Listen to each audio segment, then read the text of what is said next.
ሰላም እንዴት ናችሁ? የፕሮግራሜ ተከታታዮች ዛሬም አዲስ ነገር ይዤላችሁ መጥቻለሁ። እስከ ፕሮግራሜ ፍጻሜ እንድትከታተሉኝ ጋብዛችኋለሁ። መልካም ጊዜ። ዕለቱ ሰኔ 15 ቀን ከሌሊቱ 6 ሰዓት። ዛሬም እንደተለመደው የክፍሌ የመስኮት ስር ተቀምጬ ወደ ውጭ እያየው ነው። የከተማዋ መብራቶች በሩቅ ያብረቀርቃሉ። ዝናቡ በመስኮቴ መስታወት ላይ የሚያንጠባጥበው ድምፅ የብቸኝነት አጋዥ ይመስላል። በእጄ ያዝኩት የሻይ ሲኒ እየቀዘቀዘ ነው። ልክ እንደ ክፍሉ አየር፣ ልክ እንደ ህይወቴ። አንዴ ቆም ብዬ አሰብኩት። ላለፉት ጥቂት ዓመታት የኖርኩት ህይወት በእርግጥ የኔ ነበር ወይንስ የሌሎችን ፍላጎት ለማሟላት ብቻ ስሮጥ የነበረ ህልም? ሁል ጊዜ ጠዋት ነቃለሁ፣ የተለመደውን ስራዬን አከናውናለሁ፣ ፈገግ እላለሁ። ነገር ግን በውስጤ ትልቅ ባዶነት ነበረ። ህልሞቼን፣ ፍላጎቶቼን እና የራሴን ማንነት የት ቦታ እንደጣልኩት እንኳን አላውቅም። ለሌሎች ስኖር የራሴን መንገድ ረስቼው ነበር። ነገር ግን ያ ምሽት ተራ ምሽት አልነበረም። ህይወቴን በሙሉ የሚቀይር አዲስ ምዕራፍ እንደምጀምር ያኔ አላወቅኩም ነበር። በዚያው ቅጽበት በሩ ስር የሆነ ድምፅ ሰማሁ። ሰዓቱ ከሌሊቱ 6 ሰዓት አልፏል። በዚህ ሰዓት ማን ሊሆን ይችላል? በዝግታ ተነስቼ ወደ በሩ አመራሁ።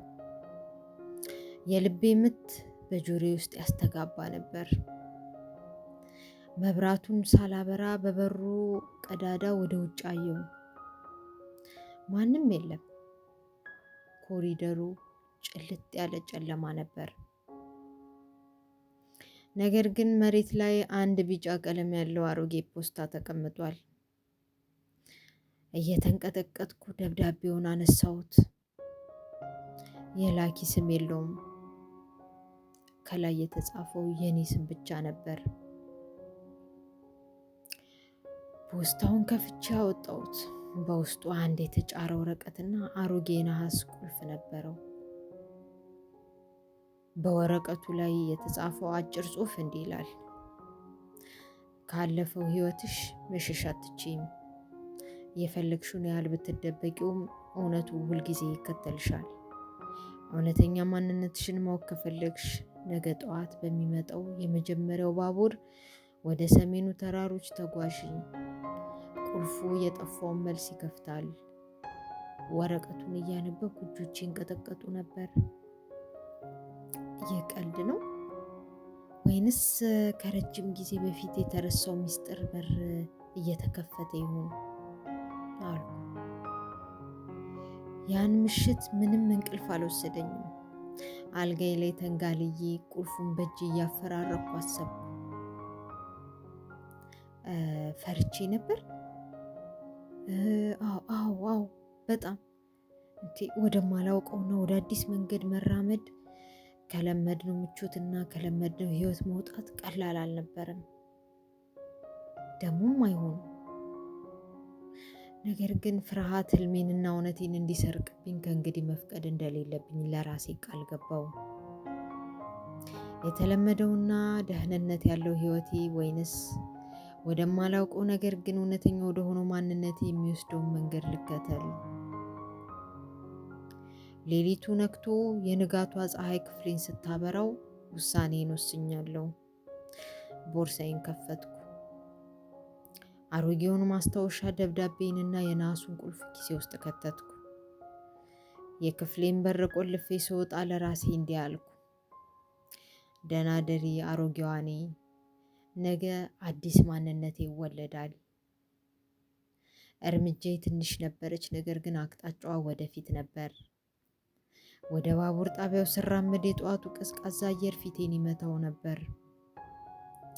ባቡሩ ሲደርስና ጭስ እያወጣ ሲቆም ህይወቴ ለዘላለም ሊቀየር እንደሆነ አውቄ ነበር። የባቡሩ በር ተዘጋ። ጉዞ ተጀመረ። በባቡሩ መስኮት በኩል ከተማዋ ከኋላ እየራቀች ስትሄድ ሳይ በውስጤ ትልቅ የእፎይታ ስሜት ተሰማኝ። ነገር ግን ከደቂቃዎች በኋላ ሌላ እውነታ ከፊቴ ተደቀነ። ለመሆኑ ወዴት ነው እየሄድሽ ያለሽው? ከእጅ ያለው የነሐስ ቁልፍና ወደ ሰሜኑ ተራሮች ተጓዢ የሚለው አጭር ማስታወሻ ብቻ። ምንም አይነት ሆቴል አልያዝኩም። የት እንደማርፍም አላውቅም። በዚህ ላይ ደግሞ አጠገቤ የተቀመጡት አዛውንት ነገሩን የበለጠ አወሳሰቡት። አዛውንቱ ነገሩን የበለጠ ያወሳሰቡበት መንገድ ያስገርማል። አንቺ ልጅ ወደ ሰሜን ተራሮች የምትሄጂ ከሆነ መጠንቀቅ አለብሽ። እዚያ እኮ ድመቶቹ እንኳን የሰዎችን አእምሮ ያነባሉ ብለውኝ እርፍ አሉ። እኔ ደግሞ በፍርሃት አይኖቼን አፍጥጬ እያዩዋቸው ምንድን ነው የሚሉት ብዬ ደነገጥኩ። አዛውንቱ በሳቅ ሞቱ። ቀልዴን ነው ልጅቷ፣ አትፍሪ አሉኝ። ያኔ ነው ህይወት አንዳንድ ጊዜ ምን ያህል ቀለል ያለች መሆን እንዳለባት የገባኝ። ፍርሃታችን አብዛኛውን ጊዜ በአእምሯችን ውስጥ የምንፈጥረው ተረት ብቻ ነው። ከሰዓታት ጉዞ በኋላ ባቡሩ የመጨረሻው ጣቢያ ላይ ቆመ። ስትወርጂ ሳምባዬን የሞላው የአየር ተራራማው ቦታ የፈጠረው ልዩ ንጹህ አየር ነበር። አካባቢው ጭጋግ በስሱ የሸፈነው በድንጋይ የተሰሩ ጥንታዊ መንገዶች ያሉትና የጥቅምት ቀዝቃዛ ነፋስ የሚነፍስበት አስደናቂ መንደር ይመስል ነበር። ከከተማዋ ውክቢያና ሁከት በኋላ የቦታ ሌላ ዓለም ይመስላል። የሰዎቹ አኗኗር ረጋ ያለ ነው። መንገድ ላይ የሚያልፍ ሁሉ ፈገግ ብለው ሰላም ይላሉ። ቦርሳዬን ትከሻዬ ላይ አድርጌ በድንጋያማው መንገድ ላይ መራመድ ጀመርኩ። ቁልፉ የሚከፍተው በር የት እንደሚገኝ ማወቅ ነበረብኝ። በመንገዱ ዳር ወደሚገኝ አንድ ትንሽ የቆየ ካፌ አመራው። የካፌው በር ላይ የድሮ ትዝታዎች የሚል የተጻፈ ሰሌዳ ተንጠልጥሏል። በሩን ገፋ አድርጌ ስገባ የትኩሱ ቡናና የቀረፋ ጠረን አፍንጫዬን መታው። አልኩኝ በረጅሙ እየተነፈስኩ። ካፌው ውስጥ ጥቂት ሰዎች ብቻ ነበሩ። ጥግ ላይ ወደሚገኝ ጠረጴዛ ተቀምጬ አንድ ትኩስ ቡና አዘዝኩ። ቡናውን ያመጡልኝ የካፌው ባለቤት እድሜያቸው ገፋ ያሉና ረጋ ያሉ አዛውንት ነበሩ። ቡናውን አስቀምጠው ሊሄዱ ሲሉ እጄ ውስጥ የያዝኩትን አሮጌ ነሐስ ቁልፍ ጠረጴዛው ላይ አስቀመጥኩት። ይቅርታ አልኳቸው። ይህ ቁልፍ የትኛውን በር እንደሚከፍት የሚያውቁት ነገር አለ አልኳቸው። አዛውንቱ ቆም አሉ። የነጽራቸውን አስተካክለው ቁልፉን በትኩረት አዩት። የፊታቸው ገጽታ ወዲያውኑ ተቀየረ። ፈገግታቸው ጠፋ። በሹክሹክታ ድምፅ እንዲህ አሉኝ። ይህ ቁልፍ ከተራራው ጀርባ ባለው አሮጌው ቤተ መጻሕፍት ውስጥ የሚገኝ ሳጥን ቁልፍ ነው። ይህ ቁልፍ ካየሁት 20 ዓመታት አልፈዋል። የባለቤቱ ልጅ ነሽ? ጠየቁኝ። ልቤ በከፍተኛ ሁኔታ መምታት ጀመረ። 20 ዓመታት? የባለቤቱ ልጅ? እኔ አላውቅም አልኳቸው። ይህ ቁልፍ በደብዳቤ ነው የደረሰኝ አልኳቸው። አዛውንቱ ወደ እኔ ተጠግተው በቁም ነገር አዩኝና ከሆነማ ልጄ ወደ ተራራው ጫፍ የሚወስደውን መንገድ ተከተይ። እዚያ የሚጠብቅሽ እውነት ሕይወትሽን ለዘላለም ይለውጠዋል። ነገር ግን ተጠንቀቂ። አንዳንዴ ያለፈው ታሪክ ተመልሶ ሲመጣ የከበደ ዋጋ ያስከፍላል አሉ። ከካፌው ወጥቼ ወደ ተራራው ጫፍ የሚወስደውን አቀበት መውጣት ጀመርኩ። የምሽቱ አየር እየቀዘቀዘ ጭጋጉ ደግሞ መንገዱን እየሸፈነው መጣ። በእርምጃዬ የደረቁ ቅጠሎች በእግሬ ስር ሲሰባበሩ የሚፈጥሩት ድምፅ ከካፌው ባለቤት ማስጠንቀቂያ ጋር ተዳምሮ በውስጤ ትልቅ ፍርሃት ይፈጥር ነበር። የከበደ ዋጋ ያስከፍላል ያሉኝ አዛውንቱ ቃላቸው አሁንም በህሊናዬ ውስጥ ያስተጋባል። ነገር ግን አሁን ወደ ኋላ መመለስ አይቻልም። ከሰዓታት አቀበት ጉዞ በኋላ ከዛፎቹ ጀርባ አንድ አሮጌ የድንጋይ ህንፃ ታየኝ። ህንፃው ግማሹ በሳርና በእንጨት ተወሮ የነበረ ቢሆንም አሁንም የነበረውን ግርማ ሞገስ አላጣም። የቤተ መጻሕፍቱ ትልቅ የእንጨት በር በግማሹ ተከፍቶ ነበር። በዝግታ እርምጃ ወደ በሩ ተጠጋው። የልቤ ምት በደረቴ በኩል አልፎ የሚሰማ ያህል ይፈጥን ነበር። በሩን ገፋ አድርጌ ስገባ የቆዩ መጽሐፍትና የአቧራ ጠረን አፍንጫዬን መታው። ክፍል ውስጥ በነበረው ጭልምልም ያለ ብርሃን ውስጥ የመጽሐፍት መደርደሪያዎቹን ማሰስ ጀመርኩ። በዚያ ቅጽበት ከጀርባዬ አቅጣጫ የአንድ ሰው ትንፋሽ ተሰማኝ። ድንግጥ ብዬ ወደ ኋላ ዞርኩ። አንድ ወጣት ጥግ ላይ ቆሞ በትኩረት ያየኝ ነበር። አይኖቹ ውስጥ ፍርሃትና ግራሞት የተቀላቀለበት ስሜት ይታያል። ማነሽ? እዚህስ ምን ትሰሪያለሽ?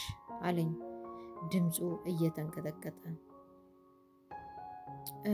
እኔ ይህ ቁልፍ ነው ወደዚህ ያመጣኝ አልኩት። የነሐሱን ቁልፍ እጄ ላይ አሳይቼው ቁልፉን እንዳየ አይኖቹ በሰፊው ተከፈቱ። አንድ እርምጃ ወደ እኔ ተጠጋ። ለጥቂት ሰኮንዶች ሁለታችንም አንዳችን በሌላችን ላይ አይኖቻችንን ተክለን ቆምን። ያ ወቅት ጊዜው የቆመ ያህል ተሰማኝ። አንቺ ነሽ ማለት ነው? አለ በለሰለሰ ድምፅ። ላለፉት 10 ዓመታት እዚህ ቦታ የምጠብቅሽ አንቺን ነበር። እሱ ይመጣል ብሎ ነግሮኝ ነበረ። ማን የነገረ ብዬ ጠየቁት በድንጋጤ። አባትሽ ነው አለኝ። ያን ቃል ስሰማ እግሮቼ ሊሸከሙኝ አልቻሉም። አባቴ? ከብዙ ዓመታት በፊት እንደሞተ ተነግሮኝ የነበረው አባቴ? ወጣቱ አጠገቤ መጥቶ ደገፈኝ። ወደ አንደኛው ጥግ ወስዶ ባሮጌ የእንጨት ሳጥን ላይ የተቀመጠውን ቁልፍ ቀዳዳ አሳየኝ። እጆቼ እየተንቀጠቀጡ የነሐሱን ቁልፍ ቀዳዳ ውስጥ ከትቼ አዞርኩት። ስከፍተው በውስጡ አቧራ ያልነካቸው በርካታ ደብዳቤዎችና አንድ የድሮ ፎቶግራፍ ነበሩ። ፎቶውን አነሳሁት። አባቴ እቅፉ ውስጥ አንዲት ትንሽ ልጅ ይዞ ፈገግ ብሎ ይታያል። የልጅቷ ፊት የኔው ነበር። ከፎቶ ጎን የተጻፈው ማስታወሻ እንዲህ ይላል: የኔ ውድ ልጅ፣ ይህንን ደብዳቤ የምታነቢው ከብዙ ዓመታት በኋላ እንደሆነ አውቃለሁ። ከኔ ራቅሽው በጥላቻ ሳይሆን አንቺን ከትልቅ አደጋ ለመጠበቅ ስል ነበር። ሕይወቴን በሙሉ አንቺን ሳልነካሽ በሩቆኝ ጠብቅሽ ነበር። አሁን ግን ነፃ ነሽ። የራስሽን ሕይወት የምትኖሪበትና እውነተኛ ማንነትሽን የምታገኝበት ጊዜ አሁን ነው ይላል። እንባዎቼ በጉንጮቼ ላይ በዝግታ ይወርዱ ነበር። ላለፉት ዓመታት በውስጤ የነበረው ትልቅ ባዶነትና ጥያቄ በዚያች ቅጽበት መልስ አገኘ። አባቴ አልተወኝም ነበር። በጥላ ስር ሆኖ ይጠብቀኝ ነበር አልኩ። ደብዳቤውን ደረቴ ላይ አቅፌ ለረጅም ደቂቃዎች ተቀመጥኩ። አይኖቼን ጨፍኜ በዙሪያ ያለውን ጸጥታ ተነፈስኩት። ላለፉት በርካታ ዓመታት ልቤን ሲያሳዝነው፣ ባዶነት ሲያሰቃየኝና ለማንና ለምን እኖራለሁ ብዬ እንድጠይቅ ሲያደርገኝ የነበረው የከበደ ሀሳብ ከላይ ላይ የወረደ ያህል ተሰማኝ። በቃ አባቴ አልተወኝም፣ አልረሳኝም። ፍቅሩና ጥበቃው ሁልጊዜም ከኔ ጋር ነበር ለካ አልኩ። ወጣቱ አጠገቤ ተቀምጦ በዝግታ ተመለከተኝ። አሁን እውነቱን አውቀሻል አለኝ። ከእንግዲህ በኋላ በሌሎች ጥላ ስር ወይም በሌሎች ፍላጎት ውስጥ መኖር የለብሽም። አባትሽ የፈለገው አንቺ የራስሽን መንገድ እንድትጠቀሚ እና ሙሉ በሙሉ ነፃ እንድትሆኚ ብቻ ነው አለኝ። እውነቱን ነበር። የቆየውን ህመሜንና ፍርሃቴን እዚያው አቧራማ ክፍል ውስጥ ትቼው ለመውጣት ወሰንኩ። ከቤተ መጻሕፍት ወጥተን ወደ ተራራው ጠርዝ አመራን። ሌሊቱ አልፎ የንጋቷ ፀሐይ ከተራራው ጀርባ በወርቃማ ብርሃን ስትወጣ አየሯ ልዩ ውበት ነበረው።